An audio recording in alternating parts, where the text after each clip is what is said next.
Hey there YouTube, this is Chris from Team Shockwave, just in here with the Igknight's deck profile. I really like what the deck does. I feel like I'm gonna change it around, maybe play like I want to play an Exodia variant, but so far from what I did, or from what this is, with the help of Parker, who threw in some random good cards, I like how it came out. So without further ado, their profile.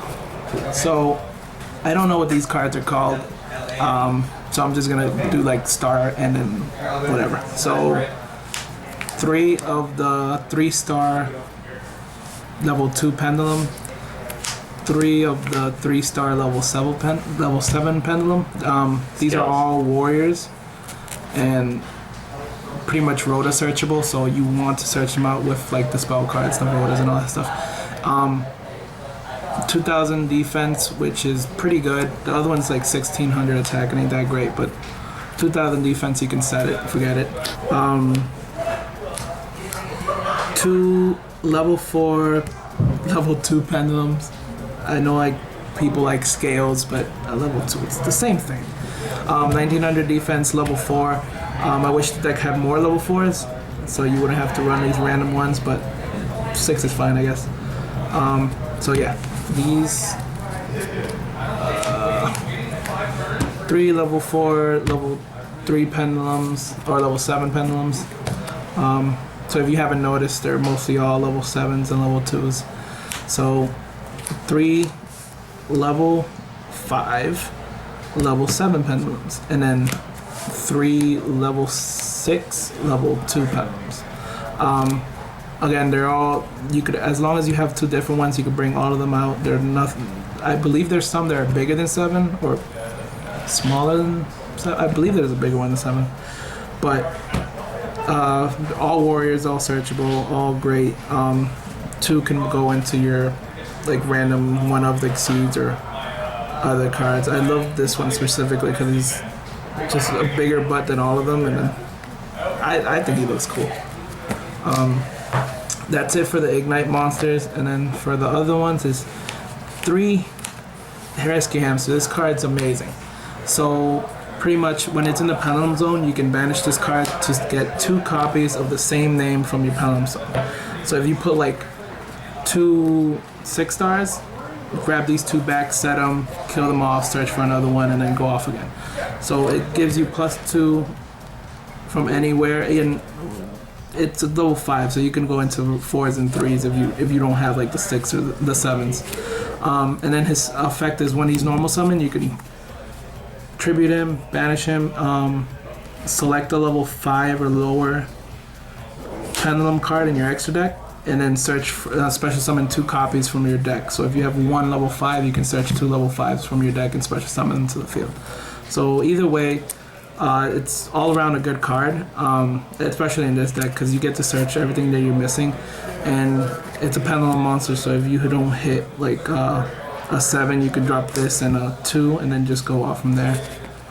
And then 3 Royal Magical Libraries.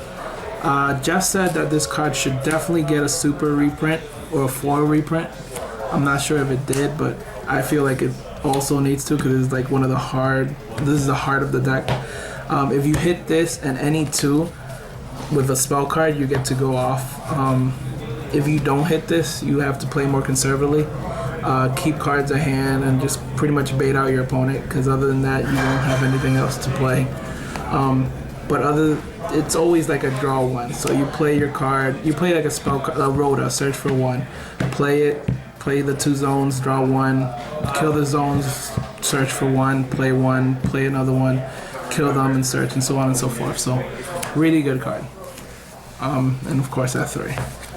Next cards are the ones I play 1-ofs. So it's the Armageddon Knight, the Amazon Archer, the Ultimate Baseball Kit, and the Zephyros.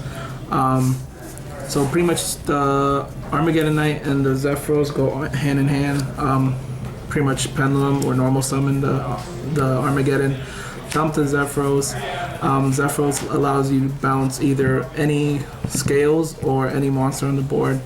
to pretty much bring him out. He's a level 4, so you can go into like a generic 4 rank to get rid of a board before you go really hard on your pendulums. But other than that, that's pretty much all they serve for. It's a warrior, so you could get to go into 86 with it. Archer, I do run Invoker, so you get to special summon this from the hand, tribute to, deal 1200. It's a good card. It's an option for burn. It's also a level 4 warrior, so again, another 86 target. Other than that, if you draw her hand, you can always just pendulum summon out. And then the last card, which I think is pretty good, is actually not pretty good, really good. So it's Ultimate Baseball Kid. It gains 1,000 points for each fire type monster on the field, other than this card. So when you go pretty much ham and bring out all your pendulums, he would become a 4,500. So that's pretty much swinging for a truck, or swinging like a truck. And if you get to swing directly, it can OTK apparently. But yeah, these are my one-ofs. I might boost the baseball kit up to 1 or to 2 and drop the Archer because I feel like she's lackluster, but we'll see. That's it for my monsters. For spells, I run the 3 Summoner's Art to search for any normal monster I have in my deck, I guess. Level 5 or higher. So pretty much searches for the 6 and the 7. And that's about it. And then the 3 Rotas searches out for the rest. So the 3s and the 4s get searched out by the Rotas. So 3-3. The 3 upstarts. Once you have Magical Library, you want to play as many, spell cards as you can that lets you get the counters. So upstarts is really good because you draw a card and you pretty much set a counter. Granted, you give your opponent 1,000 life points, so it's a little bit harder to OTK. But in the long run, you're pretty good about doing enough damage to win. So it's really good. And then 2 MSTs, because I don't know, back rows are a thing. You want to destroy as many before you go completely nuts. Plus, if your opponent flips Vanity's Emptiness, you're kind of screwed. So you just want to destroy it with this before you do anything dumb.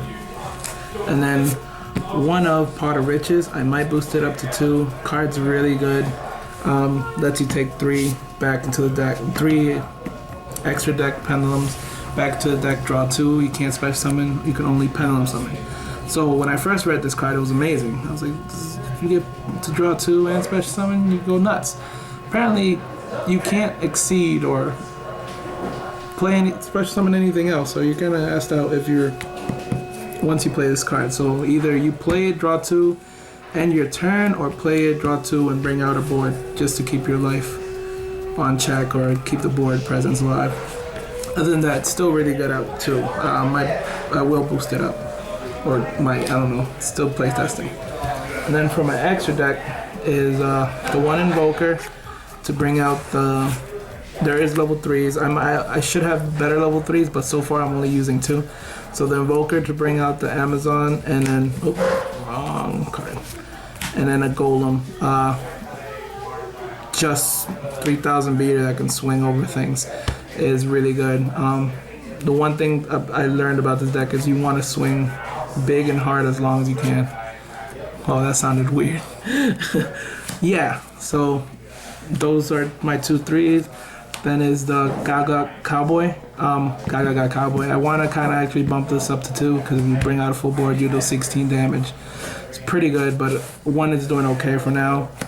The Rhapsody lets you remove problems from the graveyard. The 101, if you have another set of pendulum or a set of scale monsters in your hand, you get to pretty much bring this out, blow up your opponent's side, and then play your scales and go into a brand new board and lock them or something. So really good at 1. Castel to get rid of problem cards. Same thing with 101. Also, same thing with Black Shipcorn. Anything smaller than him gets to turn into 1,000 points of damage to your opponent. Key Beetle, I was play testing this. Pretty much the only way I could bring it out is through the Zephyros and the Armageddon Knight. Happens a lot, but you bring this out, target either your library or scale that won't get destroyed. Sadly, I don't think you could get your effects off by having an Igknight blow itself up. You have to blow it up in order to search, but still a good card. Might take it out now that I know that don't work. Excalibur, 4,000 attack, sure, why not? And then it's generic too. And then the key card is my 86. Solemn warning, your opponent cannot normal summon or special summon while this card has 4 materials on it. If it has 4s, it can't be destroyed by battle. It's a 3,000 beater and can't be targeted by effects. So pretty much is a guy that just stands on the board and just beats your opponent's face in. Normally your opening play would consist of just dropping him and then just beating your opponent until he either drops down to 2 or until your opponent gets an out. But yeah, really good card. And then for the other stars, or rank, is rank 5 Volcasaurus. Again, burning or dealing damage to your opponent, then OTKing them is a big part of this deck. So Volcasaurus rank 5 lets you blow up and does damage equal to the attack. Can't attack, but you can always exceed over it with, or rank over it, whatever you want to call it, with the Giga Dragon. Oh, Gaia Dragon. So yeah, pretty much burn for whatever damage, drop this, swing for 26 with trample. So if you play defensive, or if your opponent plays defensive, you pierce. Really good. Gaia Dragon also works on top of the Photon Bouncer and the Gauntlet Launcher. So if your opponent has a monster you can't destroy, Gauntlet Launcher, or you can't swing over, Gauntlet Launcher, blow it up. It also has a big defense, so you could set it and blow up next turn if anything. And then Photon Bouncer, a card that you're afraid that's gonna like activate or do anything, it gets to negate, deal 1,000. I don't know if I'm gonna switch the Gauntlet Launcher for anything else, but for now it's doing pretty good. And then Gaia goes over both of them, so that's it for my Exceed. And that's it for my Igknight deck. I don't know if you noticed, but I don't run any traps. I feel like, one, traps are really good, but I don't feel like this deck needs anything. It's either you pretty much go ham or you lose. You can play around not having any set cards by playing Exceeds with equally effective effects. But as of now, with no trap cards, I'm still confident that it's like a pretty decent deck. If you can build a better deck, I'm pretty sure you can build a better deck, but if you can build a better deck with like trap cards that could still do what it's supposed to do, then go for it. But as of now, I love this version of this deck. I might switch it to Exodia soon. I'm not sure. Still playtesting this one, but if anything, I'm pretty sure YouTube will know. But that's it for my Igknight deck profile. This is Chris from Team Shockwave signing out.